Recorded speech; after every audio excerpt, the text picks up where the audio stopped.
here's my view of it. I think the lies are unsustainable. Lying is always unsustainable. You're always found out in the end, whether in your lifetime or posthumously. But lies are always revealed by their nature. And these lies are so big and so obvious and so stupid that it's going to be very clear to the majority of voters before the election that the Biden administration has no idea what it's doing, that Joe Biden is not running the government, and that it's not working at all. And I think by that point, we're going to have a real economic contraction. I think we're going to be in the teeth of a very tough recession, and that makes everything much more intense. And so if your goal is to maintain power, and if you think once you relinquish power, the problem with criminalizing politics is the people who do it imagine or know that it will be done to them. So once you start indicting your political opponents, you know that you have to win or else they're going to indict you if they win, right? Right. And so they can't lose. They will do anything to win. So how do they do that? They're not going to do COVID again. I know everyone on the right's afraid they're going to do COVID and mask mandate. They're not going to do that. They can't do that. If they've already been exposed, that won't work. There's going to be no. What are they going to do? They're going to go to war with Russia. Is what they're going to do. There will be a hot war between the United States and Russia in the next year. And really? Yes, of course. They want it anyway. I don't think we'll win it, but that's a separate analysis. But I think as a political matter, they need to declare war footing in order to assume war powers in order to win. I believe that. And I think the evidence suggests that's true. So if you're worried about our politics getting even more vicious than it already is, and people being hurt in our politics, which is entirely possible, you should be worried about the prospect of an open war. We're already at war with Russia, of course. We're funding their enemies. So we're fighting Russia. But I mean, an open battle with Russia where we say we're at war with Russia. I think that could easily happen. I think we could Tonkin Gulf our way into it, where all of a sudden missiles land in Poland. The Russians did it. Our NATO allies been attacked. We're going to war. I could see that happening very easily.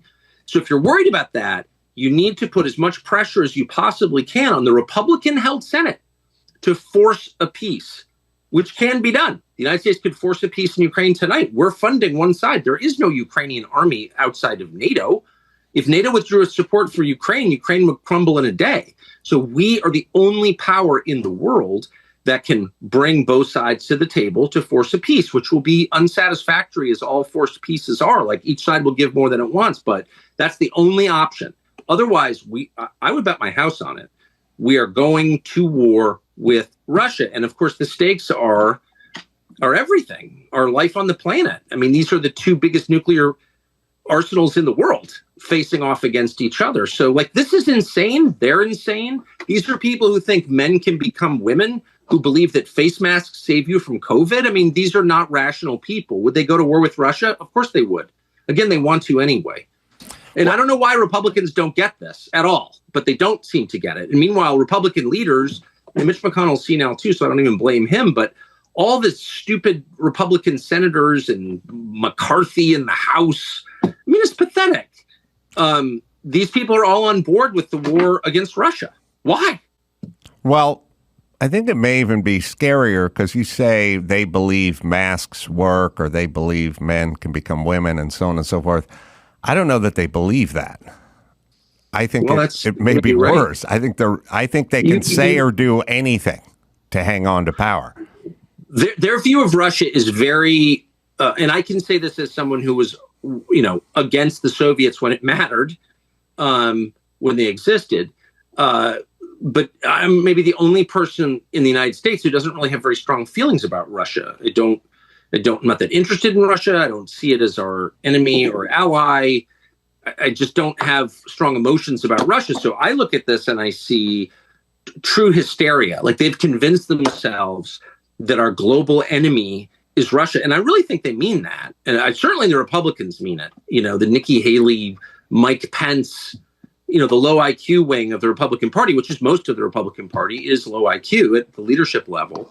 They all think that and they mean it. And someone needs to slap them awake.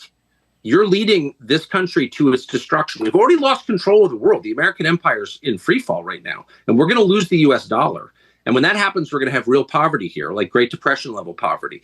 And it comes from this war. And I don't understand why no one else can see this, but it's super obvious once you leave. Go spend a week in Europe and talk to smart people on both sides. Like, it doesn't matter what their politics are, and ask them, like, what effect do you think the war in Ukraine has had on American leadership in Europe?